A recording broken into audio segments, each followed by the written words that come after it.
Muito boa tarde, bem-vindos às Quintas do Mare, que têm sido excelentemente coordenadas e dinamizadas pela Paula Cheinho. Aproveito para apresentar o nosso orador, o Manuel Curto, que vai falar sobre a abordagem ao DNA ambiental, utilizando uma nova abordagem ao DNA ambiental, utilizando metagenómica.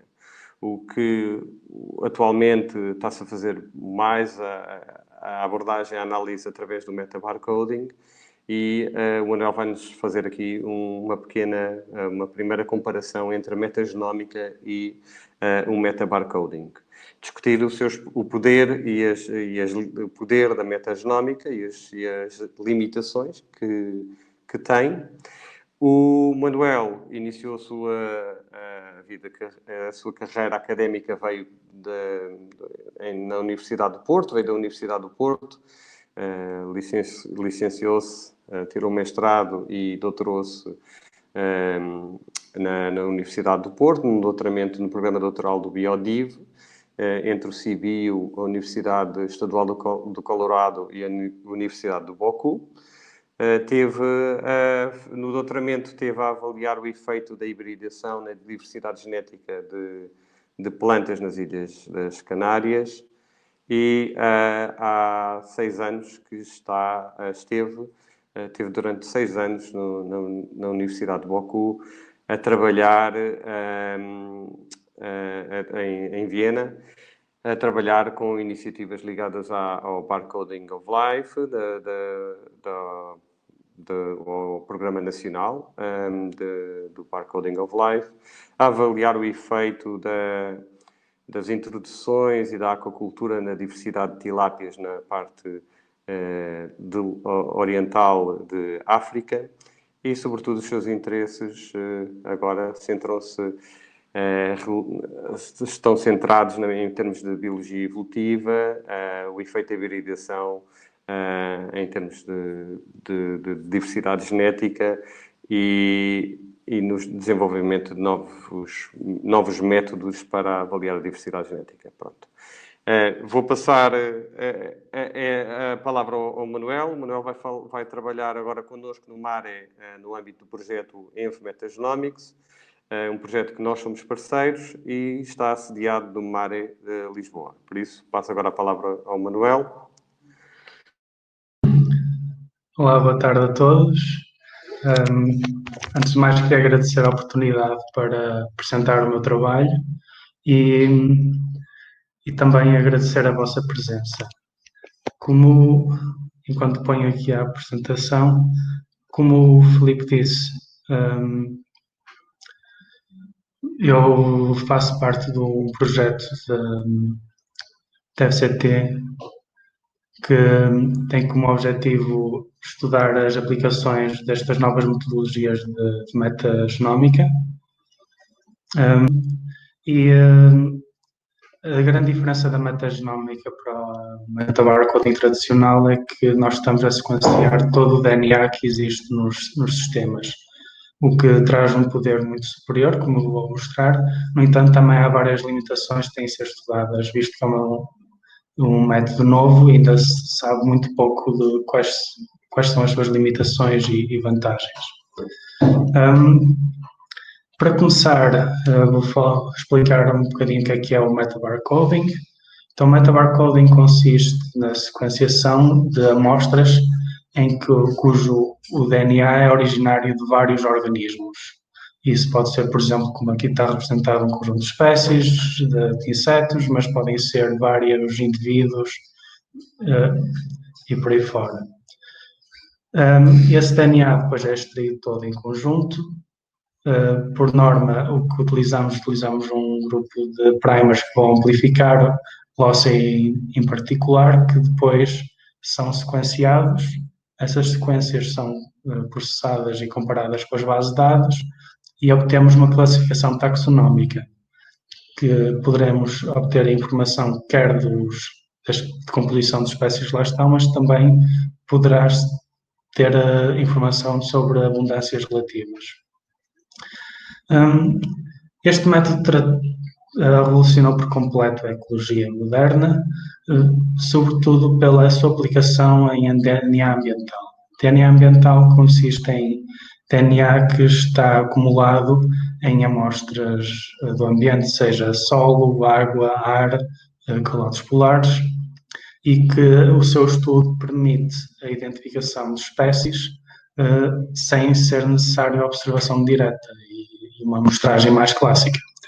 Isso traz várias vantagens e aplicações, nomeadamente, por exemplo, na monitorização de espécies invasoras, como está mostrado aqui neste artigo, visto que, por exemplo, nas fases iniciais de invasão é muito difícil detectar qualquer uma dessas espécies. Da mesma forma, também tem aplicações para espécies raras e difíceis de detectar por métodos tradicionais. Outras aplicações, por exemplo, como estes autores, ao estudarem o DNA que estava sequestrado em calotes polares, puderam reconstituir a vegetação que existia no passado na Groenlândia. Também podemos usar metabarcoding para estudar redes ecológicas, por exemplo, ao estudar o DNA que está no pólen ou no mel, podemos reconstruir redes de polinização, o mesmo pode ser feito ao estudar, por exemplo, conteúdos estomacais e fezes para redes tróficas. E ultimamente tem havido a tentativa de estudar, usar DNA ambiental para estudar a diversidade genética dentro da mesma espécie, o que poderá trazer grandes vantagens, lá está, para espécies que são difíceis de mostrar. Focando um bocadinho mais na água doce, o estudo de DNA que está na água doce tem algumas potencialidades em comparação a outros, visto que o DNA que lá está não é representado unicamente por organismos que vivem na água, mas também por organismos terrestres que estão perto das bacias hidrográficas, cujo DNA é arrastado pela água das chuvas para os corpos de água. E é aqui eu que mostro este trabalho por Diner e colaboradores, em que detectaram uma variedade enorme de organismos, desde artrópodes, acordados por aí fora, mas sobretudo detectaram quer organismos terrestres e organismos aquáticos. Como todos os métodos, para além das potencialidades, há limitações associadas que têm de se ter cuidado, e a principal limitação dos métodos tradicional de metabarcoding é o facto de usar um passo de PCR para a preparação das bibliotecas que depois são enviadas para sequenciar. Nesse passo de PCR é preciso usar primers que têm alguma especificidade e, consequentemente, poderão resultar melhor em certos grupos taxonómicos do que em outros. Num caso extremo, isso poderá levar à exclusão por completa de certos taxa e, consequentemente, falsos negativos, mas de uma forma não extrema, poderá afetar o cálculo de abundâncias relativas. E aqui é mostrado neste gráfico, neste estudo de Graham-Winkel, em que eles usaram dois marcadores, um nuclear e um mitocondrial, e compararam com abundâncias esperadas de várias misturas de DNA que eles fizeram em laboratório. E repararam que em diferentes grupos taxonómicos, certos marcadores ou subestimaram ou subestimaram quantidades relativas dos diferentes taxa. Uma maneira de ultrapassar essa limitação é utilizando metagenómica, nomeadamente o método de shotgun sequencing. Shotgun sequencing corresponde em quebrar todo o DNA que está numa amostra em pedaços mais pequenos e sequenciar todos esses pedaços. Consequentemente, o que vai acontecer é que o DNA de todos os organismos que está na amostra vai estar representado nos nossos dados, o que vai permitir não ter informação de um grupo taxonómico em particular, mas de toda a biodiversidade que está na amostra recolhida, o que tem grandes potencialidades para DNA ambiental, como vou mostrar mais à frente. Outra vantagem é que não estamos a focar-nos num grupo taxonómico ou numa região em particular, por isso não precisamos de usar, não usamos PCR e todas as limitações associadas ao PCR são ultrapassadas. Até agora, este método tem sido sobretudo utilizado na microbiologia, nomeadamente na detecção de diversidade bacteriana, e não foi estudado ainda em organismos que não estão representados, cujo DNA está suspenso em amostras ambientais, porque as bactérias são organismos vivos e ao mostrar, por exemplo, as bactérias que estão na água, estamos a extrair DNA daí e a qualidade é muito superior. Neste contexto apareceu o projeto do Web Metagenomics, da qual eu sou contratado e o Filipe também faz parte, em que tem como objetivo as aplicações desse método de metagenomics por shotgun sequencing na detecção de espécies do baixo techo, da bacia hidrográfica de baixo techo. Para isso, há um foco principal no estudo do processo de invasão do peixe-gato europeu, do Siluro glanis, e também na potencialidade de detecção de espécies raras que estão ameaçadas, como a boga de Lisboa, aqui em baixo. Outro dos objetivos será ver as potencialidades deste método para estudar variação interespecífica e para obter medidas de genética de populações. No entanto, eu não vou falar sobre estas amostras, mas sim vou focar-me numa amostra que foi recolhida no AVE e que está a ser estudada por isso simplesmente para ver limitações metodológicas associadas a este método. Esta amostra, como podem ver, foi recolhida já muito próximo da Foz do Ave, perto de Vila do Conde, e aqui tem um esquema de mais ou menos do que fizemos. Então a amostra foi recolhida, recolhemos uma quantidade bastante grande de água e essa água depois foi filtrada em várias amostras, sendo que por cada amostra filtramos 5 litros de água. A partir desse filtrado, isolamos o DNA e dividimos isto em duas partes. Uma parte é usada para a metagenómica, para a sequenciação total do DNA que lá está, e outra para o metabarcoding tradicional, em que focamos no marcador mitocondrial 12S e focamos sobretudo em peixe.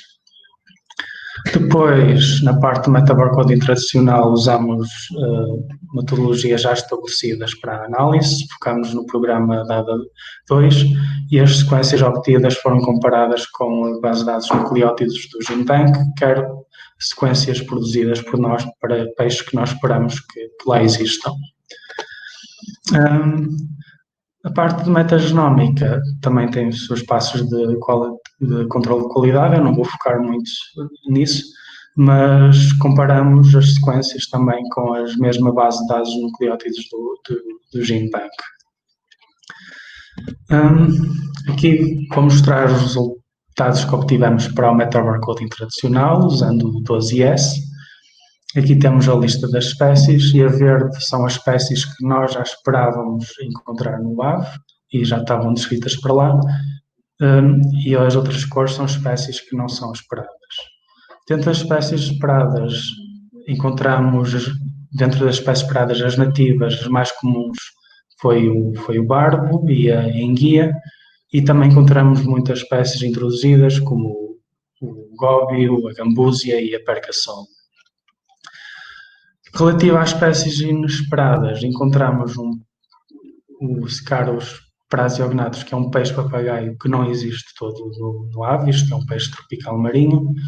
O que pensamos poderá ter havido alguma contaminação, o que apesar de tudo é pouco provável, visto que ninguém nos laboratórios em que estas amostras foram processadas trabalha com este animal, por isso também poderá ser um erro na base de dados, que é muito mais comum do que esperado.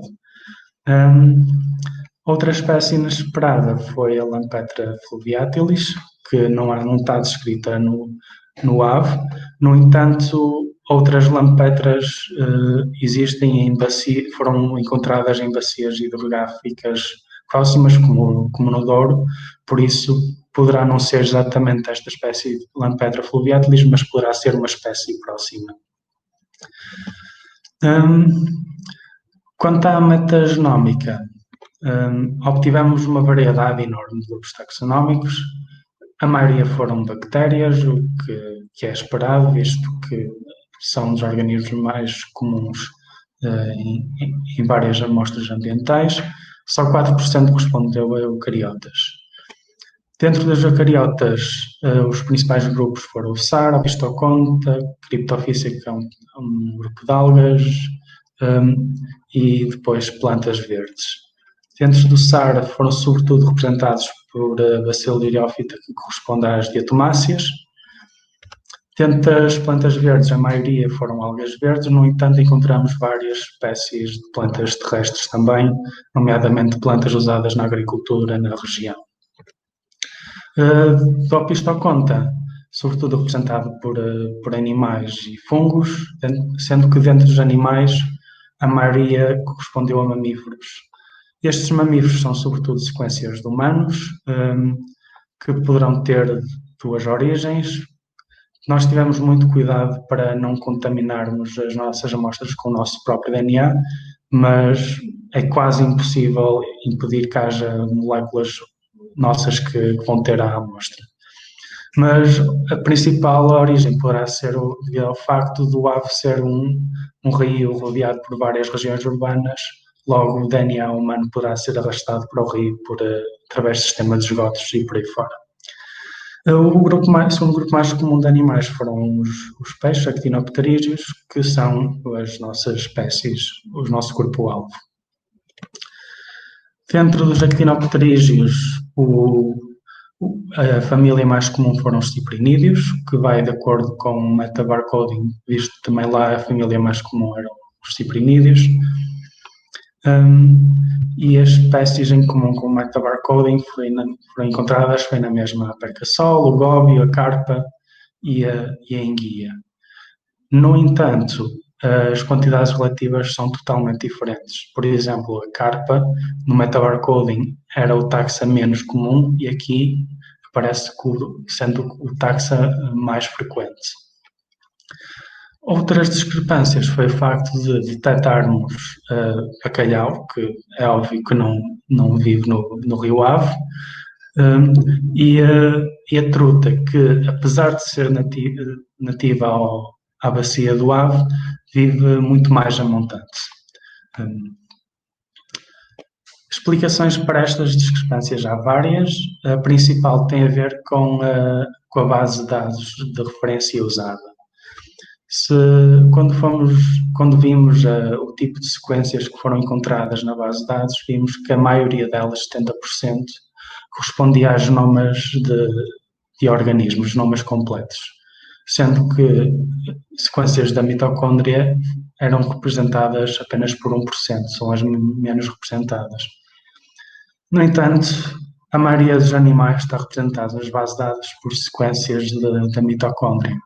O que isto nos indica é que no DNA ambiental está sobretudo representado por genoma nuclear, o que traz um problema, visto que a única maneira de ter uma boa representação do genoma nuclear nas bases de dados é sequenciando o genoma completo, o que está disponível ainda para muito poucos organismos. Por exemplo, focando nas espécies obtidas pelo metabarcoding tradicional, apenas a enguia e a carpa têm um genoma de boa qualidade na base de dados usada. Para além disso, olhando no número de sequências disponíveis na base de dados para estes organismos, vemos que há um enviesamento muito grande para certas espécies. Então, o que poderá ter acontecido é o facto de muitas espécies, por não estarem representadas na base de dados, não foram detectadas e as suas sequências ou não foram classificadas ou foram classificadas como outros organismos. Visto que a maioria das espécies que estavam lá eram ciprinídeos, pensamos que poderão ter sido classificadas como carpa, daí a carpa estar subestimada e ser o taxa mais comum. Quanto à presença da truta e do bacalhau, ainda estamos a avaliar a hipótese de poder ser uma contaminação. No entanto, à medida que estamos a analisar mais dados, estamos cada vez mais convencidos que não será o caso. E sendo real, visto que não não vivem lá, não é impossível que exista DNA desses animais no ave. A truta poderá ser DNA que é arrastado pela corrente de regiões mais montantes, e o bacalhau que chega ao ave através de sistemas de esgotos, que é originário do bacalhau que as pessoas consomem. Se for o caso, esse DNA já está no sistema há bastante tempo e terá de ser mais degradado que o DNA de espécies que estão lá presentes no local da amostragem. E, como consequência, o tamanho das sequências terão de ser menores. Avaliando isso, vimos que realmente o tamanho das sequências, quer do bacalhau e da truta, são um bocadinho mais pequenas do que, por exemplo, as sequências classificadas como carpo ou outros ciprinídeos. Também o facto do DNA estar degradado pode explicar o facto de não ter sido detectado no metabarcoding tradicional, porque, como vemos aqui neste gráfico, em que aqui no eixo X está o número de dias que uma molécula de DNA está suspensa na água, e aqui a quantidade de moléculas que são obtidas em PCR, vê-se que ao fim de 20 dias a eficiência do PCR diminui bastante. Daí o facto de não ter sido detectado no metabarcoding poderá ser devido ao facto das moléculas estarem muito degradadas. Confirmando-se isso, poderá ser uma boa notícia, visto que isto trará outras camadas de informação que poderão ser usadas pela metagenómica, que não é possível no metabarcoding clássico.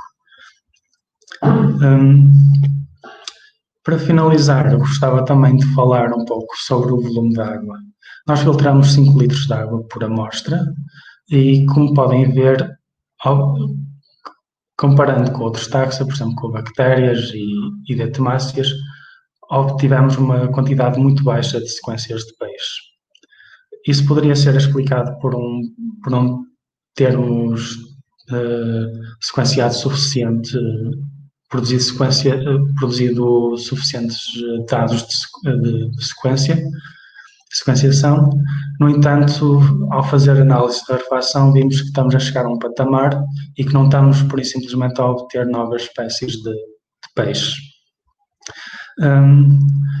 Logo, uma explicação poderá ser o facto de não estarmos a filtrar água suficiente e que, por isso, simplesmente, não há moléculas de peixe suficientes na nossa amostra de DNA. Para isso, estamos a testar com volumes maiores. Estamos a fazer testes atualmente com 10 e 20 litros, o que são só possíveis usando estes filtros de alta capacidade.